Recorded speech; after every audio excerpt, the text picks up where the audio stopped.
Good friend of ours, Bob Kendrick, the president of the Negro League Museum and Hall of Fame in Kansas City, kind enough to take some time with us under sad circumstances. And Bob, I know that you and Henry were friends, so first condolences over the loss of your friend. And, you know, Harold and I were visiting during that piece about what this man endured. And compared to the complaints of the modern athlete, it's just hard to get your head around being on an on-deck circle and looking over your shoulder and just not being sure if you're going to survive to see another pitch. And I don't think that's an overstatement when you talk about what Henry Aaron had to deal with.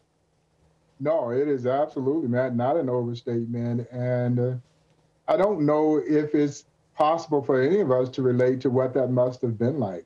And I think that's why it took him so long to finally really exhale and enjoy what he had done. I'll never forget Major League Baseball had put together a 25th anniversary tour of him, you know, celebrating 25 years of him breaking Ruth's record. And we were fortunate enough to have him here in Kansas City.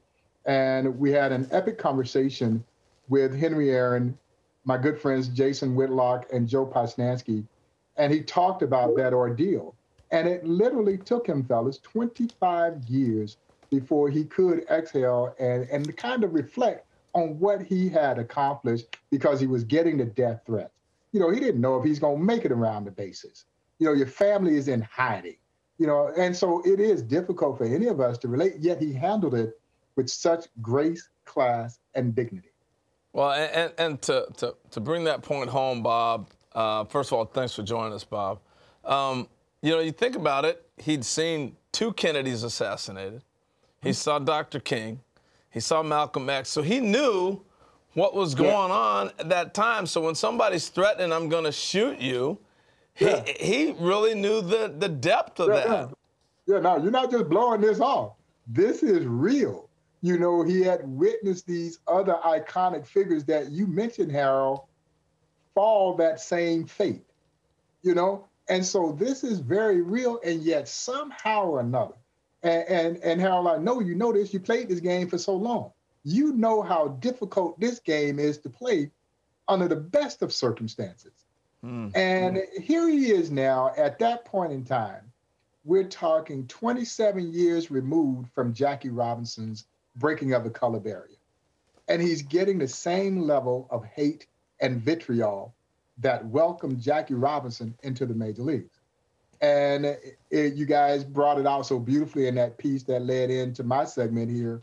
You know, this black man in the Deep South was about to break a record that no one really thought would ever be broken. And that was not wearing well on a lot of people. And yet he was able to withstand, endure, and still perform at an exceptional level. And Bob, the one thing, and I know you know this because you know Hank well, he was never bitter. And that was what I talked about early on. It's just incredible, all the things we just documented, yet this man was not bitter. He would have never treated Matt any different than he treated me. No, and that, to me, Harold, comes from that entire legacy of the Negro Leagues.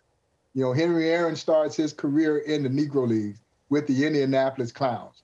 And he's around all of these older players who mentored him and tried to prepare him in a way that he can handle, number one, playing with grown men when he was 18 years old, and then, you know, kind of helping guide his way into the major leagues. But he had that same wherewithal that I've seen with all the Negro League players. Truth of the matter is, had they been bitter, every one of us would have said, you have every right to be bitter. But just like them, never seemingly harbored any bitterness. And I think they all subscribe to the belief that, number one, hate kills you on the inside. You know, you don't want your heart hardened with hate. And so they refuse to succumb to that. They refuse to treat others the way that they had been treated. And to me, that is an enduring and endearing spirit. And Hank Aaron embodied that. And you know, I tell the story, man, when he comes here in 1999 for his first visit, and you have to understand, Henry Aaron is my all-time favorite baseball player and my childhood idol. I'm a kid growing up in You didn't go fanboy on him, did you? Did you go fanboy on him? He's the only player, he's the only person, let me preface, he's the only person in all of my years of doing this. And guys, keep in mind, we've had American presidents, two of this museum, a host of other dignitaries, amazing athletes and entertainers. And as I say to them all the time, no disrespect, but they're not Henry Aaron in the eyes of this kid. And so he's the only player I've ever been starstruck around. And every time I was around him, I was reduced to that almost 12-year-old kid that circled the bases in his mother's living room. When Henry Aaron hit record home run 715 in Atlanta Fulton County Stadium, I'm 80 miles away in little tiny Crawfordville, Georgia, and I'm circling the bases in my mother's living room. The old couch was first base. Her old TV was second base. She had another old couch that was third base, and Harold, her recliner, was home plate. And so as my childhood idol was touching them all, I was touching them all, jumping for joy.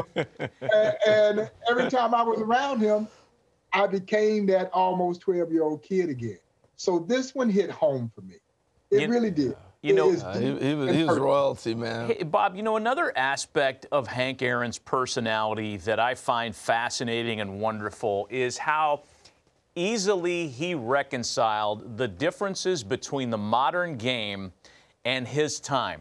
And among the things Henry Aaron could have taken issue with were the kind of cartoonization of statistics. It took this man the better part of 2 decades to accomplish what he did honestly and without any help.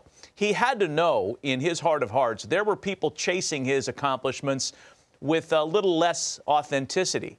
Yet he was never angry about that. He was always respectful of the current game and the modern player. Humility. And he had it.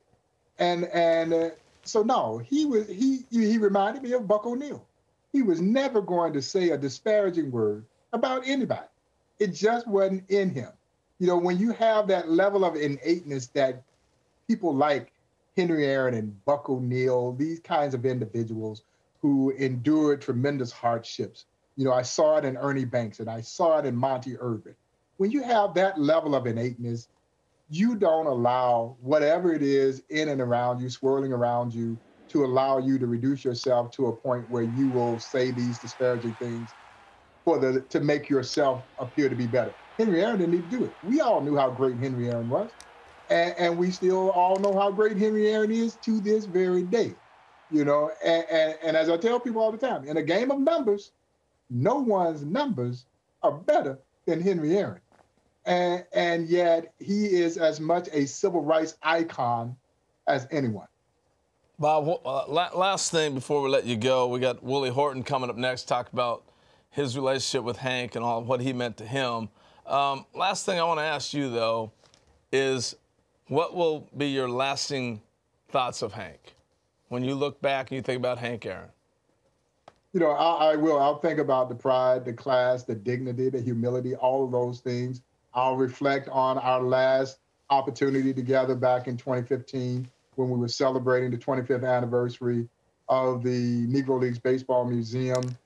I'll remember the All-Star game here in Kansas City, Harold, when I had he and Frank Robinson in an epic conversation on our Field of Legends hosted by our good friend Dave Winfield, and the joy that those two men, both now passed on, had in that moment. And and again, I am like a kid, all over again, beaming with joy. It hurts right now. And this is going to sting for a while. But, you hold on to those precious memories, and you try to embrace those and you live through those. And Henry Aaron brought us all so much joy.